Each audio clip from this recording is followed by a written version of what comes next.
Olá, mais uma vez, caros conselheiros e conselheiras municipais de educação, conselheiros de acompanhamento e controle social do Fundeb. Estamos aqui neste segundo encontro deste dia 17 de maio para darmos continuidade àqueles primeiros assuntos abordados na aula do dia 16. Hoje nós vamos tratar de um assunto estratégico. Nós vamos discutir o financiamento da educação a partir do texto constitucional de 1988. Nós vamos também observar as principais fontes de arrecadação para o financiamento da educação e vamos discutir também aquilo que é a base do sistema de sustentação do financiamento da educação, que são as vinculações e as subvinculações do orçamento público para a educação. Nós vamos demonstrar os saltos que foram dados para a garantia do financiamento da educação, superando pura e simplesmente a vinculação para os orçamentos e criando-se a vinculação ao produto interno bruto. E por fim, nós vamos falar de duas categorias fundamentais que têm orientado a execução dos gastos públicos pelos municípios, pelos estados, nas redes de educação básica do país. Eu me refiro à valorização dos profissionais da educação e à manutenção e desenvolvimento do ensino. Todos os conteúdos pertinentes ao encontro de hoje já estão no texto base disponível na plataforma de educação à distância da UNCM em Pernambuco. Começando então pelo que vimos na aula do dia 16. A Constituição de 1988 assegurou para a União, os estados, o Distrito Federal e os municípios a vinculação de um percentual de suas receitas próprias e de transferências para a manutenção e desenvolvimento do ensino. Recapitulando o que vimos no dia 16, a União tem a responsabilidade de assegurar, no mínimo, 18% da sua receita corrente líquida de impostos para a garantia da manutenção e desenvolvimento do ensino. Os estados, o Distrito Federal e os municípios têm a responsabilidade de aplicarem, no mínimo, 25% de um conjunto de receitas próprias e de receitas que são transferidas pela União para os estados e municípios.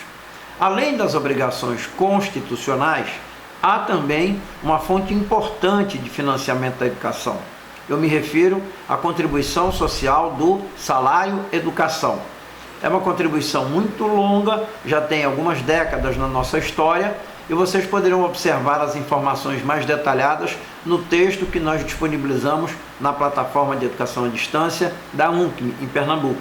Mas eu quero destacar que o salário educação, ele é uma contribuição das empresas sobre sua folha salarial de trabalhadores e trabalhadoras formais, correspondente a 2,5%. Ele é arrecadado e distribuído pelo FNDE, o Fundo Nacional para o Desenvolvimento da Educação. 10% ficam retidos no próprio FNDE e os outros 90% são transferidos em cotas, sendo 60% para estados e municípios e 30% para a responsabilidade da União, diante do financiamento de programas, projetos e ações para o financiamento da educação básica no Brasil. Essa é a segunda fonte de cofinanciamento, além dos recursos vinculados nos orçamentos. Mas a partir do ano de 2011 e sobretudo a partir do ano de 2013, nós ganhamos mais duas fontes importantes para o fortalecimento do financiamento da educação. Eu me refiro, no ano de 2011, à lei do Fundo Social do Pré-Sal. Isto mesmo, o Fundo Social do Pré-Sal foi constituído através de uma lei publicada em 2011 e nesta lei você vai encontrar a reserva de receitas para a constituição do Fundo Social do Pré-Sal. Naquela ocasião, como deputado federal titular da Comissão de Educação, apresentei uma emenda à proposta de lei do Fundo Social, determinando que, constituído este Fundo Social com os recursos do Pré-Sal, 50% fossem de imediato destinados à educação pública básica no país.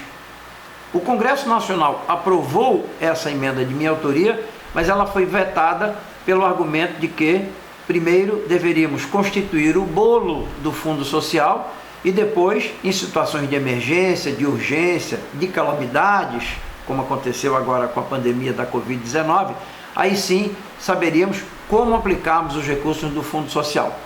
Eu imagino que se nós já estivéssemos, desde 2011, aplicando pelo menos 50% do Fundo Social em educação, especialmente em educação básica, nós já teríamos consolidado inúmeros avanços na manutenção e valorização, na qualidade da educação, na cobertura da infraestrutura para todas as escolas de educação básica do país. Enfim, teríamos um outro padrão de qualidade, o que não aconteceu.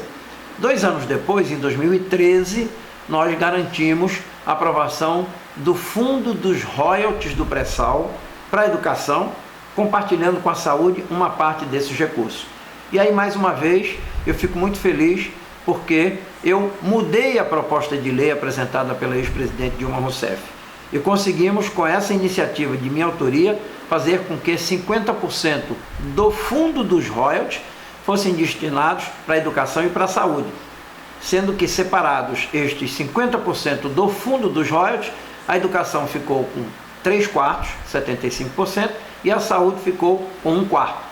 Os relatórios resumidos da educação orçamentária, disponibilizados na página do Tesouro Transparente, a página da transparência do Tesouro Nacional, já apontam os valores que estão sendo disponibilizados pelo governo federal em função dos recursos dos royalties do pré-sal. Então nós temos basicamente 3 grandes fontes de financiamento da educação: a vinculação dos recursos orçamentários por parte da União, dos estados, do Distrito Federal e dos municípios, somando-se a esses recursos as cotas do salário e educação, e por fim os recursos do Fundo Social da Lei de 2011 e os recursos do Fundo dos Royalties do Pré-Sal de 2013.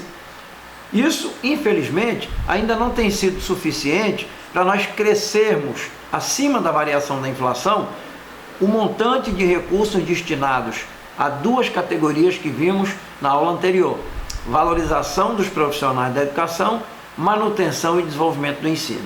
Quero, portanto, destacar que na Constituição de 1988 estão assegurados desde então vinculações orçamentárias, recursos extrafiscais, para além da arrecadação de impostos e contribuições, que são os recursos do salário e educação, mas também da lei do Fundo Social e da lei dos royalties do pré-sal para a educação.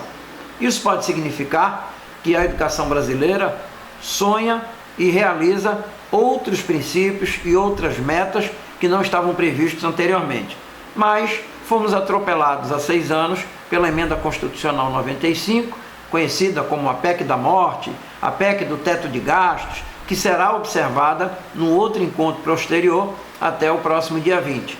Então, as informações relativas ao texto de hoje já estão disponíveis no arquivo enviado à plataforma de educação à distância da UNCM. Eu quero, portanto, destacar: o financiamento da educação, ele tem bases constitucionais, ele tem receitas de contribuições sociais como salário e educação, e tem também 2 fontes, o Fundo Social de 2011 e o Fundo dos Royalties do Pré-Sal para Educação e Saúde de 2013, o que vai exigir das Assembleias Legislativas, das Câmaras Municipais, dos Tribunais de Contas e dos conselheiros e conselheiras municipais e estaduais de educação um grande esforço de preparação, de estudo, de assessoria para a realização da adequada fiscalização do recolhimento e da execução desses recursos destinados ao financiamento da educação. Assuntos que nós vamos tratar na próxima aula do dia 18, dizendo mais uma vez que também os conteúdos do dia 18 já estão disponíveis na plataforma de educação à distância da UNCM. Mais uma vez, muito obrigado por sua atenção. Um grande abraço.